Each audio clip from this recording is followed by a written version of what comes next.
Hello, it's Phil Thatch, and I've got another unboxing video. I'm not switching to Canon, but I'm experimenting with some Canon gear. And I sold my gigantic 500 f4 Nikon lens that I've had for years and years, but I did not sell this lens. This is the Nikon 200 to 500, which is a really inexpensive and continuous f5.6 lens. But I just got, matter of fact, it just came in yesterday, and I haven't even really got the whole thing set up just right yet. I just got a Canon R6 to play around with a little bit, and so far in very early testing, I'm really enjoying it. But one of the things that I ordered at pretty much the exact same time, I need a bird lens, and I'm really excited about this. Now, I bought it from Amazon, which is not where I would normally buy my gear from. I usually would do a more camera-oriented store, but Amazon was the only place who had this lens. They got about 10 of these in, and my friend Mike Mitchum alerted me that they had them. He ordered one, and I ordered one, and now 2 or 3 days later, they're sold out again, and everybody else is sold out. So Amazon for the win this time. So I've got my box cutter, and we're gonna pop this thing open. I'm pretty excited about this lens because it's supposed to be really small and really light. Now, it's a slow lens. It's f7.1 on the long end, so hopefully that won't be too much of a problem. With the sensor in the R6, I think is pretty decent at handling higher ISOs. Looks pretty cool. The 100 to 500 f4.5, so it's faster than the Nikon lens on the short end, and it's shorter on the short end. It starts at 100 where the Nikon starts at 200. Of course, this thing costs basically twice as much as that Nikon lens, so it better be good. To 7.1 on the long ends, L, which is, from what I understand, the designation that Canon's premium lenses get, IS, which is image stabilized lens.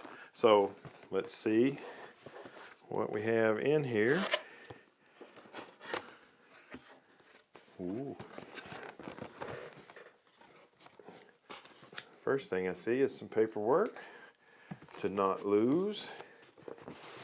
And oh, it's got a nice, this case reminds me quite a bit of the cases that are on my, I've got the holy trinity of Nikon lenses, the G that are for DSLRs, and this case, as a matter of fact, let me show you. This is the case right here for the Nikon 70 to 200 f2.8 G VR2, and this is the case for the, holy cow, they're the same size. This is the case for the 100 to 500 Canon. So basically the same size, kind of. I know this takes a 77 millimeter filter, this lens right here, and this takes 77 as well. So if I'm looking for smaller, so far so good. The case is definitely smaller, and this is a, of course, this is a premium lens. That Nikon lens, which is not a premium lens, it's not their premium designation. It doesn't come with anywhere near as nice a case as this, but it costs half as much. So we got to bear that in mind. Okay, looks like it opens. It has a double zipper, which is exactly the same way those Nikon cases work. And looks like it has a place where you can hook a strap, which is cool. And the lens appears to be wrapped in bubble wrap. And oh yeah, here's the strap, which can go on, connect to these two spots. So yeah, I'm really excited about that case. That's really, really nice. And I think that will be pretty cool to store it in, and to even carry it in over the shoulder. That's how sometimes I carry that 70 to 200. So here is the lens itself. Let's take it out of this bubble wrap right here. I'm going to put that down in the box. And now beneath the bubble wrap we have some plastic. And I'll take it out of the plastic. The lens hood is on here backwards, and I don't think it's actually mounted on the lens. It's just kind of loose. So there's some wrap in there, and some of this. And now it's in a plastic bag. So this lens hood is really nice. It's, you know, the Canon on their expensive lenses, they're white, where I'm used to Nikon's being dark. And this is cool. It's got a place where you can slide this open, and if you have a circular polarizer, which I do have a 77mm circular polarizer, you can turn it without removing the lens hood. That's a great idea. And here is the lens itself. Look how small it is. It's tiny. It's bigger around than my Nikon 70 to 200, but it's not much longer. And of course, there we go. So there it is. It is tiny. Let's compare it. Of course, this one has a lens hood on. Well, let's put a lens hood on both of them. See how easy it is to put this lens hood on. Piece of cake. So there you have it. It definitely collapses down smaller. Now both of these lenses, the Nikon and the Canon, you know, get bigger as you zoom. But this one starts out bigger, and let's see here. Their bottoms are even. Yeah, it's just bigger all the way around. So that is pretty cool. Now let's see what switches we got here. There's a autofocus full, or because this thing has a really close minimum focus distance, and this switch right here allows it to do the full travel of the autofocus. But if you're not focusing on anything really close, it might be faster not to search close. So you can switch this switch, and then it does 3 meters to infinity. And then you have an autofocus manual focus switch, a stabilizer on and off, and Canon has 3 modes of image stabilization. And honestly, I'm so new with this whole Canon thing, I haven't really learned that just yet. But you got stabilizer modes 1, 2, and 3. And there's another thing on here. You've got this ring that allows you to adjust how it zooms between smooth, where it goes in and out really easy, or tight, where it's not really difficult, but it's not easy to zoom when you slide it all the way to tight. Let's see, at all the way to smooth, it does have a little bit of creep, not bad though, and that's as far to the loose end as it'll go. If you put it all the way to tight, no creep. Let's see if I can put it exactly halfway. Loose, tight, half. Halfway, a little creep. But I don't mind that. And there doesn't seem to be a lock. The 200 to 500 Canon lens has a switch where you can lock it at 200 so there's no creep.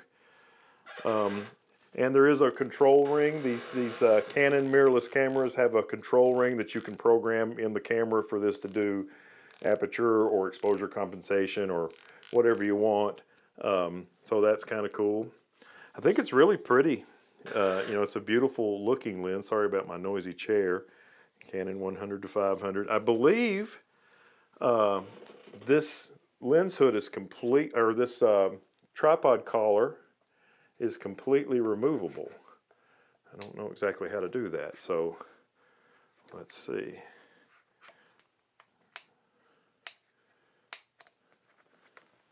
Watch me drop the, yeah, there you go. Yeah, see, it comes completely off. Because this lens is so light, you might use it a lot of times without the tripod collar. I believe with the tripod collar off, this lens weighs just barely under 3 pounds, and with the tripod collar on, it weighs like 3¼ pounds, which is pretty light compared to this lens, which I've always thought, compared to the 500 f4, which I just sold, I've always thought this lens was light. But this lens is extra light. So I'm going to, in a few minutes, I'm going to show you maybe some sample images that I take. Right, I'll have to do that tomorrow, so this video is going to be continued on another day. You won't know that because it'll just go, but it's dark outside right now. I just got home from work and it's late at night, so we'll work on this some more. Heather wanted me to point out the amount of turning it takes to go all the way from 100 to 500. So I'm at 100 now, and that's 500. It's probably a little bit more than a quarter of a turn, but less than a third of a turn. And just by comparison, this Nikon lens to go from 200, not 100, but 200 to 500 is probably almost half a turn. So it's definitely a faster throw on the zoom on the little 100 to 500 Canon RF lens. Okay, so it's a few days later since the unboxing now, and I've actually gone out on 2 photo excursions. Both of them were in the same day. One was in the morning, one was in the evening, putting this thing through its paces, and I am really pleased with this lens. It's super sharp, and of course my biggest worry about the lens was it's pretty slow. It's f7.1, pretty much from 350 or so all the way to 500. Or actually I think it's, you know what, I'm not exactly sure, but it's 7.1 at 500, and it slowly creeps its way down to a much wider f4.5 at 100. But this R6 is so good at handling high ISO that it doesn't seem to be a problem. Also, the in-body image stabilization in the R6 combined with the image stabilization inside this lens, they work together, and you can handhold some shots at, you know, if you've got a bird or something in your sights that's perched and it's not moving much, you can use a really low shutter speed with this because the stabilization is great on it. So I'll show you a few photographs that I've made with this in early testing. These photos, some of them are just kind of around the house, and others will kind of get their own video, so I won't show all of the bird photos because those will have their own video, but let's take a look at those now. Okay, here are a few photos that I made. This was just right around the house. This was in my backyard, a little yard bunny. And this version has been edited. This is the straight out of the camera shot. And I was really happy with the sharpness of the lens and the ability for the lens to autofocus right on that rabbit's eye using the Canon R6 autofocus system. So I took this photo here and edited it and came out with that. And then here is another one. This is the straight out of the camera photo. This is our cat. Now take a look. This is how well the R6 handles ISO. This is 10,000 ISO, 238 millimeters, f5 and 1/100th of a second. And you can see some noise kind of around here, but it's not bad really for 10,000 ISO. But I did, when I edited this picture, I also ran it through Topaz denoise. So you can see here in this edited version, little bit brighter colors, and the noise is basically gone. So that is a couple of photos there. Here's a few pictures from when I actually got out and tried to do bird photography. Here's a great blue heron coming in for a landing with another heron there in the water below. This is 1/2000th of a second, 500 millimeters wide open at 7.1 and ISO 400. Here's one of an osprey flying by. This is 1/4000th of a second. I've stopped it down to f8, 500 millimeters and 800 ISO. I thought that one turned out real nice. And this was later that same day. Heather and I went out doing photographs early in the morning, and later in the day we went to another location, and this one is a 500 millimeter shot, f7.1, 1/1250th of a second of this osprey as it's landing on that branch, and ISO 4000. All right, thanks for watching the unboxing and initial thoughts on the Canon 100 to 500 super tiny super telephoto. Oh, also one other thing, in my camera bag, the area in this bag that I put a 70 to 200 2.8. I have a small bag where my Nikon 200 to 500 will not fit, but this lens will fit in the area where normally I put a 70 to 200 2.8. So very, very cool. Thanks for watching. Have a great day. I look forward to seeing you in the next one. Bye-bye.